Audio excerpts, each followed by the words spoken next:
What's up, guys? Hoping you're having a good day. We're back with yet another poker vlog. Okay, this is going to be at Full House Poker. This is the main game I've been playing lately because it's such a juicy game. It's such a good game, and I've been running well there, so there's no need to switch it up. I will be playing other places in the future, but right now, let's build up a bankroll so I can do it responsibly. With all that being said, let's get into the hands, let's get onto the felt, let's see how it goes. Alright guys, first hand of the night, and it was very early. This might not have been the first hand ever played, but it was pretty close. Look down and see 6-10. Pretty much everyone limps, so we're going 7 ways to a flop with this amazing 6-10 of hearts here. Yep, premium poker, guys. And I gotta say, I really don't like how I played this hand. But with that being said, 7 ways to the flop. It comes out 9-7 deuce with 2 hearts. So we flop a flush draw, which is, you know, it's a good hand. It's a draw to a flush, and a flush is a good hand in poker, in case you didn't know. That's why you come here for the amazing commentary. Low jack bets $6. I call with all white chips because I just had them there. Cutoff calls, button calls, small blind calls, and everyone else decides to fold. So we're going 5 ways to a turn. The only problem with this hand is when the bink queen of hearts comes on the turn, I could still be behind and drawing dead at this point. More likely than often I'm not. But considering low jack just leads out for $10 into 5 people, I just call to see if anyone wants to raise behind. They don't. The cutoff makes the call, and the other 2 players get out of the way. So we're going three ways to the river, which is the 9 of spades, pairing the board. Not the best card in the world to see, but after there's no raises and the low jack leads out for $6, I think I just have a mandatory raise at this spot. If someone's trapping with a boat here or a higher flush, then they're gonna let me know in a second. So I raise up to $35 after he bets 6. Cutoff player announces that he is going to fold, and we are basically waiting on the low jack to see if he wants to call. At this point in time, we're doing some table talk. He's telling me he thinks I'm full of it, and he basically announces that he has a queen. He got counterfeit. I think he had queen 7 or something like that, and he gets counterfeit by the 9. So I'm just like, I mean, a lot of hands beat you right here. You know, I could have a 9, I could have pocket deuces, I could have pocket 7s, I could have a flush, I could have a, you know, ace queen beat you at this point. So yeah, there's definitely a little bit of table talk, and it's just having fun and going back and forth, but his hand's just a bluff catcher. He knows it. He makes the call because I could be bluffing here. And we take down this $140 pot to start the night. Other play had ace king with ace of hearts. Good thing the heart didn't come in. Alright guys, so maybe didn't get quite max value on the last hand, but hopefully I've learned my lesson and now I know to go for the throat and go for max value on this one. Look down and see queen jack offsuit from under the gun, raise up to $15. Small and big blind players make the call. We're going to be going 3 ways to this flop where we hit top pair. Jack 5-4 with 2 clubs. Once action is checked to me, C bets in order. I bet a little over half pot, $25. Small blind player ends up making the call, and the big blind player gets out of the way. So with this hand, there are a lot of draws. There's flush draws, there's straight draws. That's pretty much the only 2 draws. But when the jack of diamonds comes in, that's a pretty good card for us. Now, this is where I think I mess up on the hand. She checks it to me, and I check behind. I do it for a couple reasons. One, I want to protect my checking range. So when I'm checking, I don't always, have to have it or not have it. This looks like I could be on a flush draw, but when she bets $45 into 95, I think this is where I make the mistake and I just call. I think it's a mandatory raise spot, and if she just re-raises me all in, I have to fold, and she has me. But I make the call. She says, do you have a jack? I said, yes, I do. She said, you're good. I think she had pocket 9s or something like that going for thin value, which is a good bet. Either way, 185 coming our way. On to the next hand. Alright guys, for the next hand, there's a $5 and $10 button straddle out there, and I look down and see the best starting hand in poker, pocket aces. That's insane. No way I can mess this up. No way in the world I can mess this. That'd be 3 hands in a row that I wouldn't have played properly, and that'd be insane, right? That'd be crazy. That'd be crazy. Button calls, small blind calls, action gets back around to me, and yep, I'm going to raise. I will tell you that much. Okay, it's a mandatory raise in the spot. I make it $50. The cutoff, it is back on him, and he was the original straddler for $10. This gentleman does not like to fold. I actually think I could have gone a little bit more, maybe 60, but 50's fine. 55, 60 would have been okay, but cutoff makes the call. Other 2 players get out of the way, and we're going heads up to the flop. Oh, man. The only problem with this player is you never know what he has. He could have pocket kings, we could be chopping with aces, or he could have 7-deuce. I don't know. I have no idea.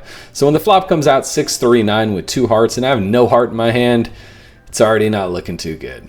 But I told you I'm not going to misplay this hand, so I'm betting. Bet about half pot, $60 into 120. Feel that's fine. You know, it keeps all his draws in there. Probably could have gone 3/4 because of the draw heavy board, but he makes a call, turns the 5 of diamonds. Not the best card in the world. Makes the board more straighty. You know, things like 7-8 came in. 5-7. I'm sorry, 4-7 got there, which is kind of, I don't think so. But anyways, 125 is my bet. Once again, sticking with kind of half pot, a little bit over half pot with this bet. He puts in the chips, makes a call. At this point, I'm honestly done with the hand. I'm just like, please give me a break. Yep, 7 of diamonds. 7 of diamonds comes on the river, guys.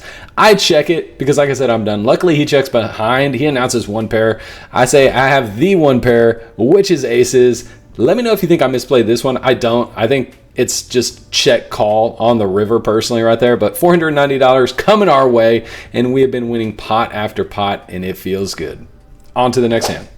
All right, guys, next hand is going to be a pot limit Omaha hand. I have 3, 4, 5, 8 rainbow, which is not a good hand, but I'm in the big blind, and when everybody limps in, there is no reason for me to raise or do anything other than check. I don't even want to see a flop with this hand. I just want to muck my cards, but I'm the big blind, so I can't. So small blind makes the call, completing the action. I check, and we are going 10 ways to the flop. Yep. Can't believe no one raised. Wish someone raised, but this is life. Sometimes you get rewarded and sometimes you get punished. And I gotta be honest, on this flop, I definitely get rewarded. It comes out 5-5-3 with $20 in the pot. We flop the stone cold nuts. We have a hammer lock on this hand. The only thing we're fading is if someone has a 5 and hits a bigger kicker, or if someone has a pocket pair and hits it. So when the small blind leads out for $15, I just make the smooth call, hoping that people catch up. Couple reasons for this. Number one, if someone has a 5, they're not folding anyway. So they're going to call even if I pot it at this point. We get a couple more callers. Mill position makes a call, and then eventually the button player makes a call as well. So we're going 4 ways to the turn, which is an overcard, believe it or not. I know, something over a 3. It's the King of Hearts. Small blind ends up checking, and this is where I think I have to start building the pot and betting. I mean, I have the, second, third nuts, pocket kings beats us, and king 5 beats us. So I bet pot, $80. Do I have to bet pot here? No, none of the draws came in. I think I should bet small on this turn. I think I should bet probably 40, probably around half pot is a better bet. That way I keep the draws in. Really, the only thing that's calling me is a 5 at this point, or pocket 3s. With that being said, small blind goes all in for 200. Maybe I'm being results oriented. I don't know. Looking back, I do think a smaller bet size on this type of board texture is better than a pot size bet. But like I said, this is where I found myself. Small blinds all in for an extra $120, $360 in the pot, and only $120 for me to call. I hate life right now because this player led on flop, then check raise all in on the turn. I'm putting him on king 5. I cannot beat that hand. We actually talked for a little bit. He's like, hey, you want me to show you what I have? I was like, yeah, that would make my life so much easier. I would love for you to show me what you have. And we go back and forth for a little bit. He actually ends up showing me the king. And I was already going to fold, but once he shows me the king, I just immediately muck my hand. I know he has king 5 or pocket kings, and he has me beat, and I'm drawing dead. So shows me the king, I muck my hand, we lose. He does show king 5 later on. GG, 360 going his way. Can't win them all. On to the next hand. All right, guys. For the next hand, I am on the button. Look down and see king 7 of spades. Decent hand, you know. From the button, it's not the worst. There was a $5 button straddle. The guy raises up to 20. I thought it was only 15. So I call the 15. Dealer just, bypasses me. She doesn't notice I called for less. She's like, oh, it's 20, not 15. And I'm just like, great. Well, I can't fold now. So I throw in another 5. Under the gun makes the call. Under the gun +1 makes the call as well. So we're going 4 ways to this flop. When I thought the raise was 15, but it's really 20. And I'm feeling like my hand's not the best. Flop comes out, ace, jack 3, all diamonds. I have 2 black cards. Once again, not loving life at the moment. So when action checks to me, I decide to check it back as well. Turn comes the jack of clubs. Pairing that jack, action once again checks around to me. And, king high may be good. I'm not going to bet. I check. Action checks her one more time, and the queen of diamonds comes on the river. Now, it gets checked to me again. I'm tired of checking. I don't think anybody has anything strong right now. So I bet $60 trying to take down this pot because I don't believe that king high is good in any way, shape, or form. But I think it's a scary board, and I can get people to fold with betting 60. And it's exactly what happens. Under the gun folds, under the gun +1 folds, and action is on the middle position player. We have one player to get through to win this $80 pot, and all I'm thinking is fold, fold, fold. He is in the tank, he is in the blender, he's looking at his chips, he's looking at the board, he's looking at me, stacks up his chips, slides them in the middle for $75. $200 pot going his way. I can't call with 2 black cards on this board. It was worth a shot, but like I said, you can't win them all, and this is definitely one that we lost. It happens sometimes in poker. Moving on to the next hand. Alright guys, we have a $5 and $10 straddle out there. I am the one doing the $10 one because we like to juice it up here at these games, and I am a degen just like all of you probably. Button makes a call, big blind makes the call, action gets back around to me, and with a pocket pair and position, I'm going to raise it up. I make it $50 to go. That clears out the button player, and the big blind player is not scared at all of a $50 raise. He makes a call, so we can be going heads up to the flop. Dealer gets the pot right, and let me know what you guys do. If you have pocket sixes in this spot, what do? Do you raise? Do you just smooth call? I'm kind of interested to hear, how everyone plays this type of hand. Flop comes out, Jack, Queen, 3. We hit absolutely nothing. He checks, so I immediately check behind because I do not like this flop. It is not good for me. But when the turn is a 6 of hearts, whoo, that's a much better card. He bets $100. I put him all in for $200 effective. He snap calls, puts in the money, and we're going to a river. The river is the 9 of spades. I let him know that I got lucky and hit a set of 6s on the turn, and he lets me know that I am good. This $510 pot is being shipped our way, and it feels good to hit a sneaky 6 on the turn. On to the next hand. Alright guys, for next hand we are back at the PLO streets. Look down and see King 5, 6, 5 with a King and 6 being suited. There's a straddle on the button. We get some callers, gets around to the middle position player. They raise it up to 15 and we get some more callers. Cutoff calls, button calls, big blind calls, I call. Basically just everyone's calling. Everyone's calling at this point. So we're going 7 ways to this flop, which has been bloated, out of control, per usual in the Texas streets. Flop comes out 10, 3, 4, so we flop a king high flush draw as well as open-ended, and if we hit our 5, we'll have a set that beats every set except for the 10. Big blind bets 25, considering the strength of our hand. The only thing I'm worried about here is a set of 10s. Other than that, I have pretty good equity against all other hands. So I raise it up to 125. One by one, everyone folds. Like I said, guys, I'm a bit more of an aggressive player. I like to bet my draws. I like to, raise, put as much money in the middle as humanly possible because I like to win big pots. I don't like to win $200 pots. I like to win $1,000 pots. That's just me. That's how I play. I also lose $1,000 pots all the time because of that mentality. I'm not saying it's the right way to play.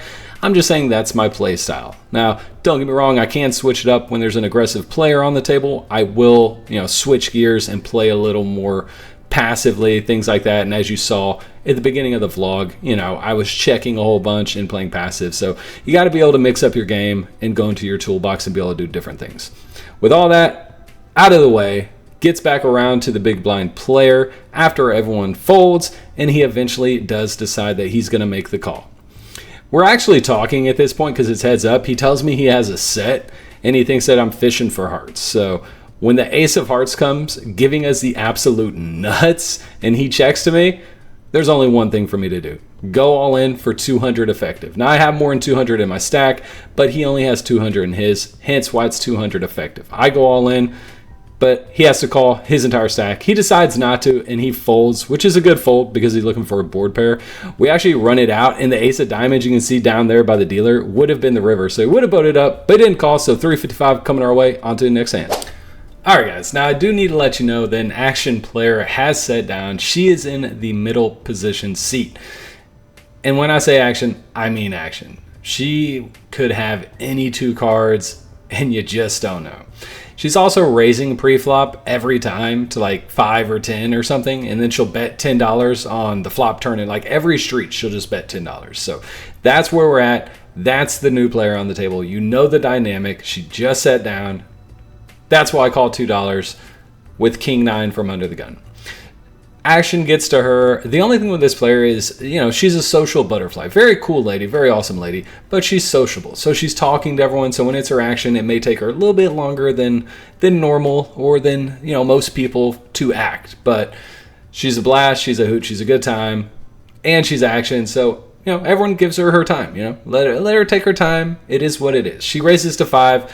Small blind calls, big blind calls. Action gets to me. I raise it up to $35. This is because I want to isolate. I want to get heads up with her. I think my range is ahead of her range. Sometimes it's going to work and I'm going to print money. Sometimes it's going to not work and I'm going to lose loads. And both of those things will happen in this vlog. You will see both of them happen. I'm just letting you know now. Stay tuned because you're going to see some crazy hands. Middle position player, who's the action player, makes a call. Small blind player folds, and the big blind player, who is onto my hijinks and knows what I'm doing, makes the call as well. 3 ways to this flop, which is probably the worst flop I could ever ask for. Ace 7-10 with 2 clubs. Nothing anywhere near my hand. So big blind checks, I check. It's on the middle position player. I told you guys, she will bet every flop, turn, and river, and she bets $10. So guess what she's gonna bet? Yep, that's right. She bets $10. Doesn't mean she has an ace. Doesn't mean she has a club draw. Just means she's betting $10. Big blind makes the call. I make the call as well. I'm not folding for $10. I mean, king high could be good here in some spots. But when the turn's the king, I am feeling a whole lot better. King of diamonds, not even being a club, feels pretty good. With all that out of the way, I'm still not betting. I'm still going to check to her because she could have an ace. She bets $10. Big blind player, of course, makes the call, and I make the call as well. We are still 3 ways, still betting $10 on every street. But all that's going to change when the king of clubs comes on the river. We river trips. The front door flush does get there. So it's a little bit scary. You know, there are straights. Queen Jack is out there that could beat us. But it's just one of those things. When she bets $10 again, big blind player calls, I feel like I have to raise here for thin value. And if she goes all in over the top, I guess I just fold. But once again, I feel like this is a mandatory raise spot against this player. So I raise it up to $70 and she doesn't snap go all in. That's another one of her things. If she snap goes all in, you're dead. Okay, you're drawn absolutely dead. You just ask for more chips, or hopefully you have more in your stack because you're not winning this hand. So we fade the snap all in, which makes me feel good. And at this point, I'm just praying for a call.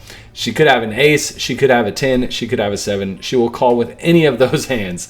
And she puts the money in the middle, makes a call. Big blind player gets out of the way. $320 in the pot. I show my king 9. She lets me know that I am good. Flips over her cards, and she had a 10. She called us with a 10. So 320 coming our way. On to the next hand. Alright guys, we look down and see King, Queen of Hearts, and this hand is going to be a big one. Just letting you know right now, this hand will break the 4-digit mark. You wouldn't think so by the action as of right now, because I just limp. Sticking to the same game plan. I am going to limp, let her raise, let people call, and then re-raise behind with my strong hands like King Queen suited right here. She's on the button. I'm in the low jack. It does get to her. Like I said, we have to wait a little bit. She's talking. She's having a good time. She raised it up to $7 whole. So not going to scare anyone off, which is probably good for me because then I get to raise for more. Believe it or not, though, a lot of people fold. Ashley gets back around to the under the gun middle position player. They both make the call, and I raise it up to $40. Why? Because I told you before, I want to build pots against this player and then hopefully win them. That is the plan. Things don't always go according to plan sometimes, but hopefully we can continue going according to plan, at least on this one. She can win future ones, I'm fine with that, but let's just win this big pot.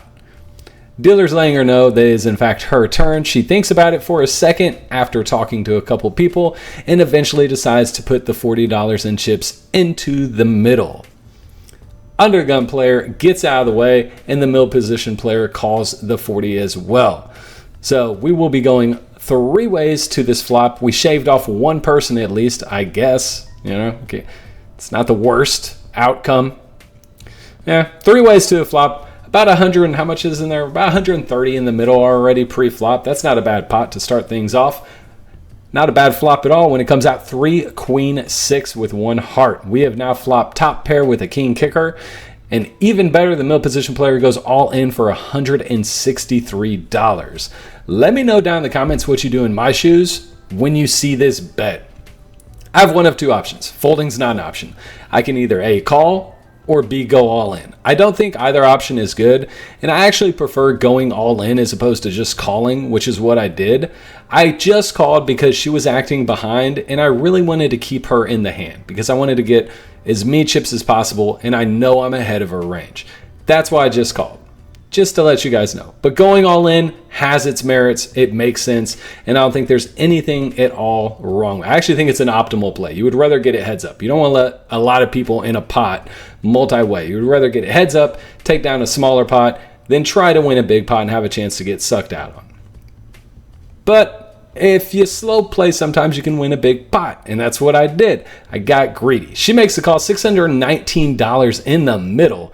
She has about 250 is just quick glancing at her stack behind. So I've already decided I'm going all in no matter what the turn is. I don't care what it is because I'm going all in. Ace of Diamonds comes on the turn. Not an optimal card, not a card I really want to see. She could definitely have an ace and be floating here, but it's not going to change my action. I go all in for 263 effective. That is once again her stack. I have her covered. She has 263 behind. I put her all in. She thinks about it for a second. And at this point in the hand, I think I'm good. I'm nutted. She has not put her chips into the middle. Eventually, she does make the call, and we discuss how many times we would like to go. She's been going twice with people all night, but she wanted to go once this time, which, in case you guys don't know, is never a good sign. If someone's going twice and then switches it up to go once, that probably means they are ahead. The river comes 7 of hearts, changing absolutely nothing at all. She is not turning over her cards, so I flip over mine, letting everyone know I have king, queen, hit top pair on the flop, and then have a queen kicker, and then eventually she slow rolls me with that 2 pair ace-6, scooping in this $1,145 pot. Oh, it hurts. GG, nice hand. On to the next one. I'm not gonna lie to you guys, that last hand got me a little heated, okay? I added on for 500. I already had 500 in front of me. I still had profit even after losing that huge hand. But she has over 1,000 in her stack, so I added on 500 to match her stack. I raise up to 15 with 8-6 of clubs. She's on the button. I know she's probably going to re-raise or do something funky or weird. Cutoff calls. She min raises to $28. Yep, it's just what's happening tonight. Like, it's just a crazy game that makes no sense whatsoever. Action folds around. Golly. It's a crazy night, guys. Anyways, back to the low jack player. He makes the call. I don't want to re-raise at this point, so I just make the call. Pot's getting big enough as is pre-flop. No need to make it any crazier with 8-6. But Cutoff has other plans. He goes all in for 300. Yep, all in for 300. And I already have my mind made up. If she calls, I'm 100% calling. 8-6 of clubs is absolutely in the revenge range, all right? She got me on the last hand, and I am out for blood. I'm in the game for 800 because I had my original 300 buy-in, and then I added on for 500. And I'm not afraid to gamble for $300 if she is in there with that huge stack behind, because I know I'm getting paid if I hit. All I have to do is hit. Fingers crossed. I don't even know if I want her to call right now, honestly. If she folds, I fold. But she doesn't fold. She never folds. She makes the call, throws in 3 black chips. Under the gun gets out of the way. And like I said, if she was calling, I was calling. I'm a man of my word. That's what I do. Put the chips in the middle. $928 pot. Why not? Let's go. Let's go.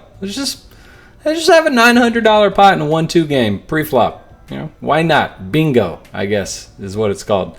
Dealer's getting all the pots right, making sure all the calculations are correct. The cutoff had like $2.99, I think, so I threw him $1 to chip it up to $300 because it's just, come on, what's another dollar gonna do? It's not gonna change anything. No one cares about $1 in a $900+ pot. Like, it's just life. Flop comes out for 7 king with 1 club. So we flop a gut shot, 5 will give us a straight, and we have backdoor clubs. Somehow she checks. Didn't bet $10. That was strange. So I check behind. 6 of diamonds comes on the turn. Hey, now we have a pair in a gut shot. It's getting better. Action's on her. She checks. I check behind. I don't want to bet at this pot right now, but when the 6 of hearts comes on the river, changes everything. Now I absolutely want to bet and get more money in the middle. I binked runner. I mean, 5 would have been cool too. I wouldn't have been complaining about a straight, but trips, yep, that's good enough for a bet. With 920 in the middle, I decided to bet 300, 1/3 of the pot. She snap folds, she had nothing. And I flip over my hand, letting the opponent know in the cutoff that I actually went into trips. He shows his ace king, he flopped top, we runnered him, and that feels bad for him. He was not happy with me at all. But I'm scooping in $928 and on to the next hand. Alright guys, next hand, look down and see Jack 10 of hearts. This is actually one of my favorite hands in poker. We're starting on the flop, 4 ways, 15 pre-flop, 60 in the middle, and that's where we're at in this hand. I started recording a little bit late. 5, 6, king with 2 hearts is the flop. Middle position bets $15. I make the call. The button player is our action player of the night, the one that joined halfway through the vlog. She's making the call. Spoiler alert, okay? She calls, big blind makes the call, 120 in there going to the turn, which is the jack of diamonds. So now we have a pair and a flush draw, an extremely strong hand that I'm probably not folding for anything less than a crazy amount. Middle position bets $30. I'm never folding for $30 here. There's 120 in there. I make the call. Action gets back to the button player, who once again is the action player and does things that make no sense to me, but what do I know? I'm probably the worst poker player at this table in all honesty. But she does something strange, in my opinion. At least, that's the way I see it. It doesn't seem normal to me. She raises to $60. She min clicks it. I don't know, guys. I don't know what's going on, okay? If I knew, I would be a much better player. The way she raised was, what she said, what's 30 plus 30? And the dealer's like, I can't tell you that. I can't tell you, like, what are you wanting to do? What's your action? And she's like, 60. And she puts it out there. She's awesome. She's a trip. She's a good time. Big blind player makes the call. Middle position goes all in for 70. I snap call because, once again, I'm never folding. The pot's locked up. No one else can raise. No more like min clicking at this point. At least I have that going for me.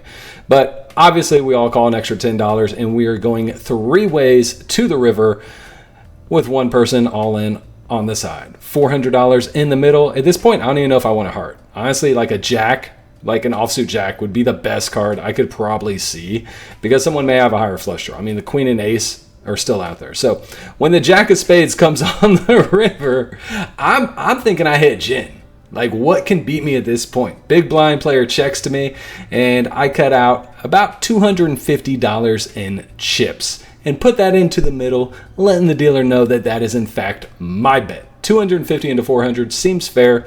Seems like any king can pay us off, you know, but button folds. I don't know why she raised on the turn to fold here. I don't know what that jack changed.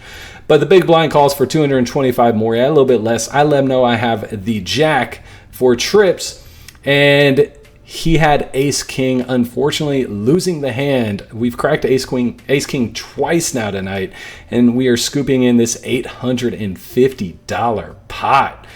Man, the night's going better and better. All right, guys, let's go on to the final hand of the night.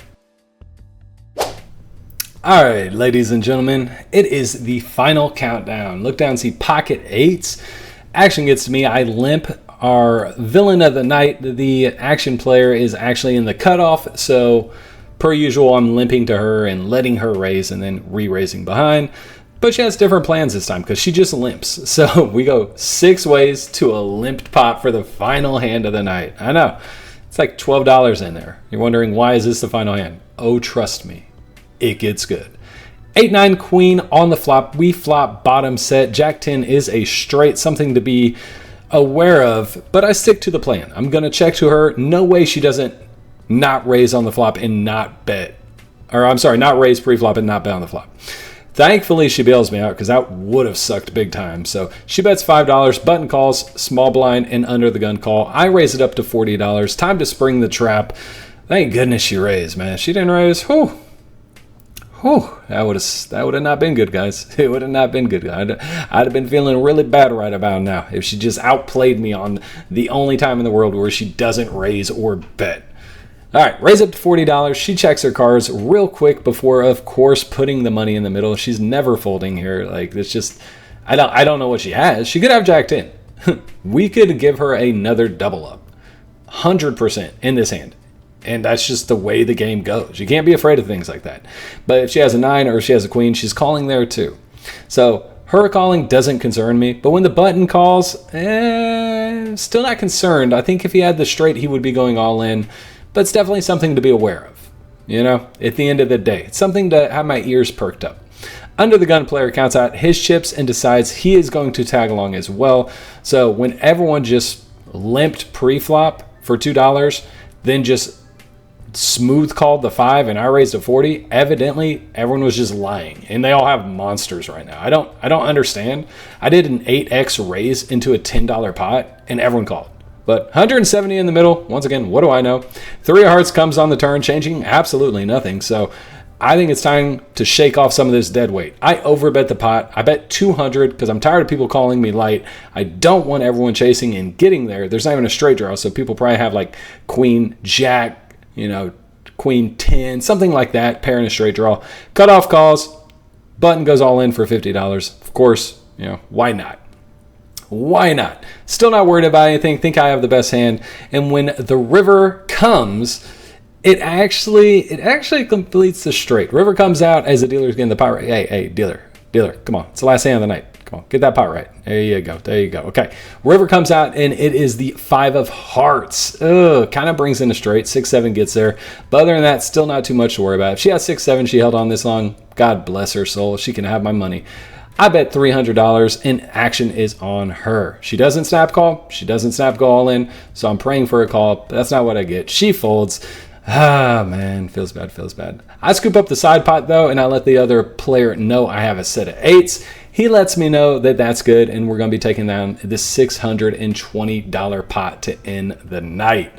Now, let's go to the outro and see how we did. I can't even talk, man. I'm so tired. Anyways, go to the outro, see how we did.